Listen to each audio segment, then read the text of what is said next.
In this lecture, we begin to show that our rules are truth-preserving. That is, we will show that our inference rules are safe. That is, that they never allow us to infer falsehoods from truths. More precisely, we'll say that an inference rule is truth-preserving just in case, whenever one correctly applies the rule, what one infers is true if each line that one used in one's application of the rule is true. So let's look at an example. So here's a very simple sequent. Here's the proof of it. And we've already seen that the argument pattern that this sequent exemplifies, namely modus ponens, is self-evidently valid. That is, whatever we let P and Q stand for, we don't need to worry about the possibility that maybe what occurs on line 1 is true and what occurs on line 2 is true, but what occurs on line 3 is false. We know that our application of modus ponens to lines 1 and 2 to get line 3 guarantees that if what occurs on lines 1 and 2 is true, what occurs on line 3 is also true. We can see this just intuitively, but we don't merely have to rely on intuition here. We can actually prove that modus ponens is a truth-preserving inference rule. And we'll see how to do that in a moment. But first, just a little review here. Let me remind you what your primitive inference rules are. So we have modus ponens.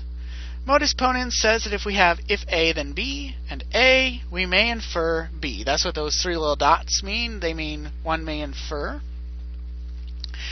The letters here, A and B, these are variables in our meta language for well-formed formulas. That is, you can plug in any well-formed formula in for A or B. So you could plug in, say, P for A and Q for B, or you could plug in if P then Q for A and R for B, or any well-formed formulas you like can go in for A or B, and no matter what you plug in there, you'll get an instance of modus ponens. So that's how to read that schema. Similarly, for modus tollens, we have it that if we have a line of the form if A then B, a line of the form not B, then we may infer not A. For double negation, we have double negation tells us that if we have A on a line, we may infer not A. It also tells us that if we have not A on a line, we may infer A. And introduction tells us that if we have A on a line and B on a line, we may infer A and B. And elimination tells us that if we have A and B on a line, we may infer A. It also tells us that if we have A and B on a line, we may infer B. Or introduction tells us that if we have A on a line, we may infer A or B. It also tells us that if we have A on a line, we may infer B or A. Or elimination tells us that if we have A or B on a line, if A then C on a line, if B then C on a line, then we may infer C. Reductio ad absurdum tells us that if we have if A then B and not B on a line, we may infer not A.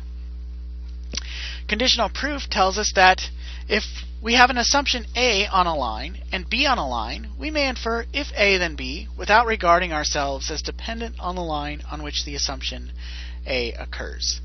So these are our primitive inference rules. Notice what's missing from this list. What's missing is the rule of assumption and the rule of premises.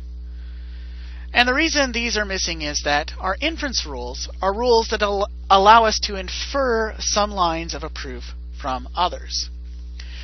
But the rule of assumption and the rule of premises don't allow us to do this. They allow us to write down lines, but they don't allow us to infer any lines from others. So even though these are among our rules for doing proofs, we will not regard the rule of assumption and the rule of premises as inference rules. Okay, so here is our plan. Our goal will be to prove that each of the above inference rules are truth-preserving using truth tables, except for the rule of conditional proof. Showing that the rule of conditional proof is truth-preserving will require a different method, a method that we'll learn next week. Okay, so let's start with Modus Ponens.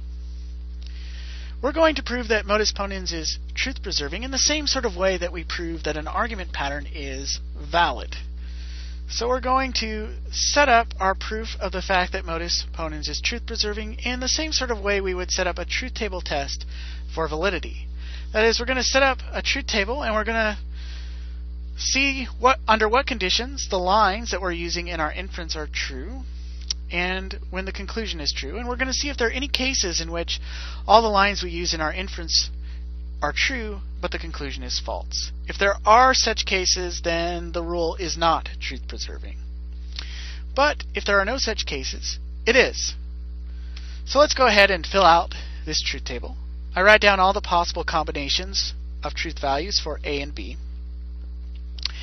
Okay, I have this conditional here, if A then B.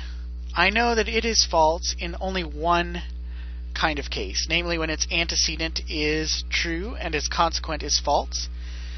That kind of case occurs only on the second row here. So this is the one and only row where this conditional is false. It's true in every other situation. For A here, all I need to do is copy down the truth values for A from the left, likewise for B. Okay, now I'm going to look at B and I'm going to see under which conditions it is false. So here is a row where it's false. Now I'm going to check to see if this gives me a counterexample to the claim that this rule is truth-preserving. So I'm going to examine the lines that I use to infer B in the application of my rule and see if both of those lines are true. If so, I'll have a counterexample to the claim that my rule is truth-preserving. But when I check, I see that one of the lines on this row, namely if A then B, is false. So this is not a counterexample to the claim that my rule is truth-preserving, so I'm fine here. Okay, on the bottom row I have another case in which B is false. So I need to check the lines that I use in my inference and see if they're both true. It turns out though that one of those lines, namely A, is false on this row. And so this is also not a counterexample to the claim that this rule is truth-preserving. In fact, I see that there are no counterexamples. I see that in every case in which all the lines that I use in my inference are true, the line I infer, namely B, is also true. There are no cases in which all the lines I use in my inference are true, but B is false. So Modus Ponens is truth-preserving. In any case where I apply it, if I have true lines, then what I infer is also true. Okay, one could prove that Modus Ponens is truth-preserving in a similar manner. So I'll go ahead and let you do that on your own. That's part of your homework assignment. Okay, let's look at another example. Double negation. So double negation can be applied in two ways. You can either infer not A from A or A from not A. So we need to test both of those possibilities. So proving that double negation is truth-preserving requires setting up two truth tables.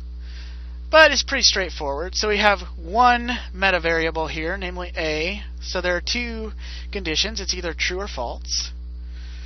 So I'll go ahead and examine my premise here. So I'll start by just copying the truth values for A from the left. Now I'll work on the negation sign. Of course, I know that negation signs just flip truth values, so this negation sign that's highlighted here just flips the truth values for A. Then I have another negation sign, and that just flips the truth values back. And now that I have examined the line that I use in my inference, namely not A, I'll look at what I infer, namely A.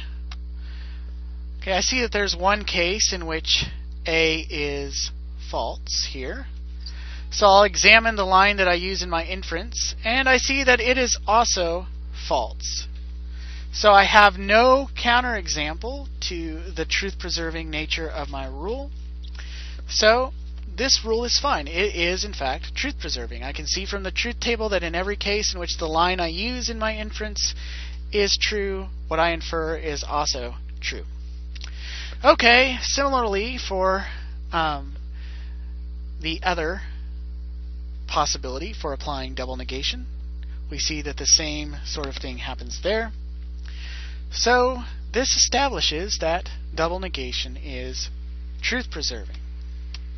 Okay, what about all of our other rules? Well, proving that the other rules are truth preserving is up to you. That is your homework assignment.